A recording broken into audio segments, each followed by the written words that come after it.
Number the Stars, Chapter 12. Where was Mama?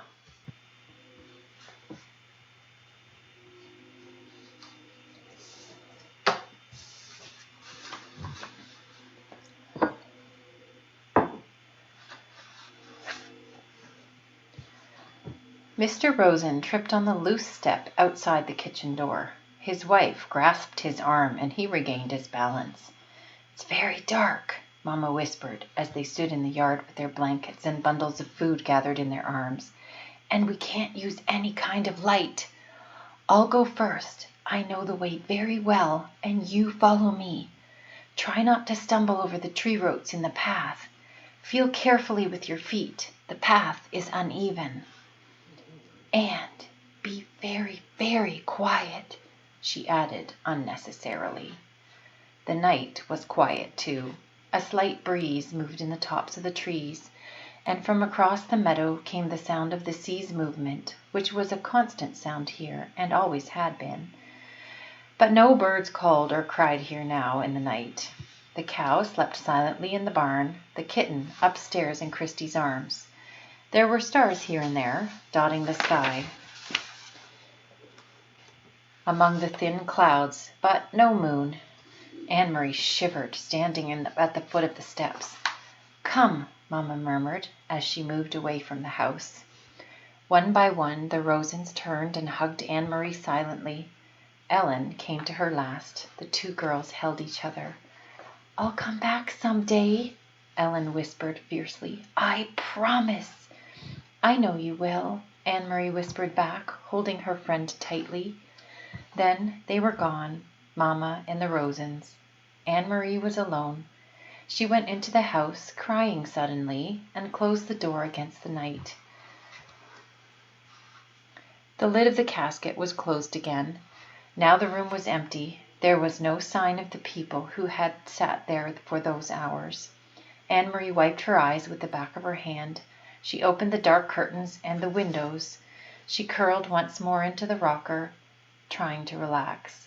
She traced their route in her mind. She knew the old path too, not as well as her mother, who had followed it almost every day of her childhood, with her dog scampering behind. But Anne-Marie had often walked to town and back that way, and she remembered the turns, the twisted trees whose gnarled roots pushed the earth now and then into knotted clumps, and the thick bushes that often flowered in early summer. She walked with them in her mind, feeling the way through the darkness. It would take them, she thought, half an hour to reach the place where Uncle Henrik was waiting with his boat.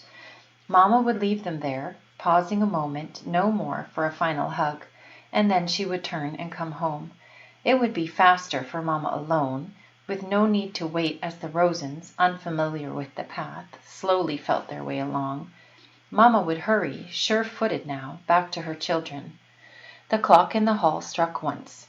It was 2:30 in the morning. Her mother would be home in an hour, Anne-Marie decided. She rocked gently back and forth in the old chair.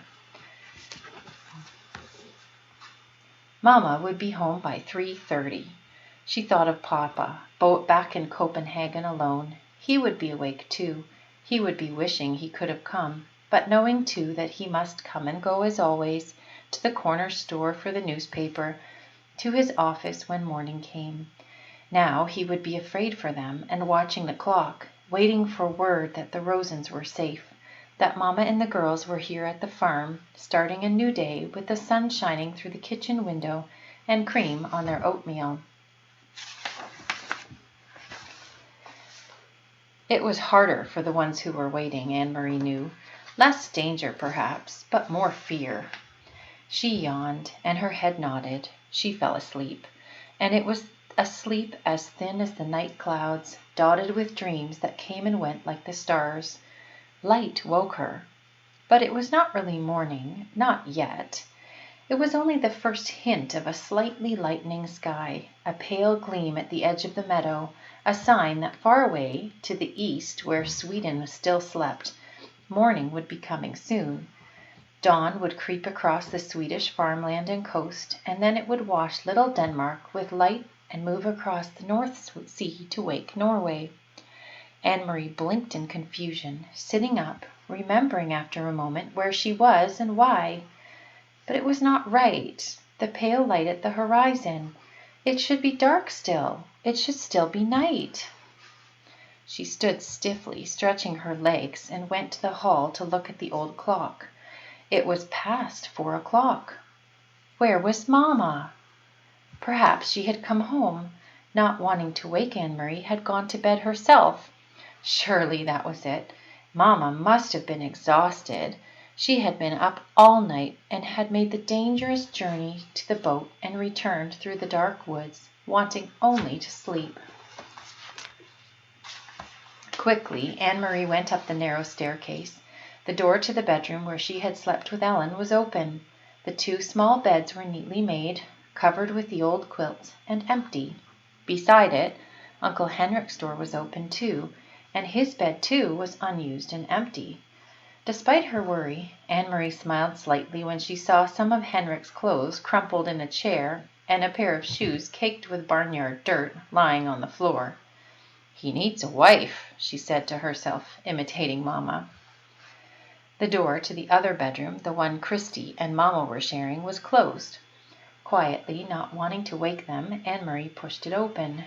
The kitten's ears moved, standing up straight, its eyes opened wide, and it raised its head and yawned.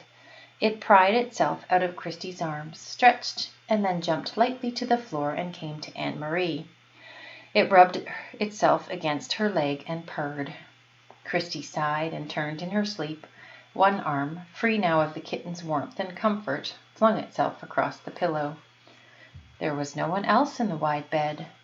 Anne-Marie moved quickly to the window, which overlooked the clearing that led to the path's entrance.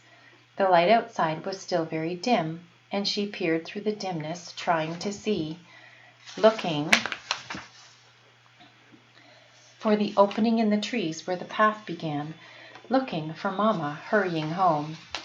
After a second she saw a shape there, something unfamiliar, something that had not been there the day before. A dark shape, no more than a blurred heap, at the beginning of the path. Anne-Marie squinted, forcing her eyes to understand, needing to understand, not wanting to understand. The shape moved, and she knew. It was her mother, lying on the earth. Uh-oh, what happened to Mamma?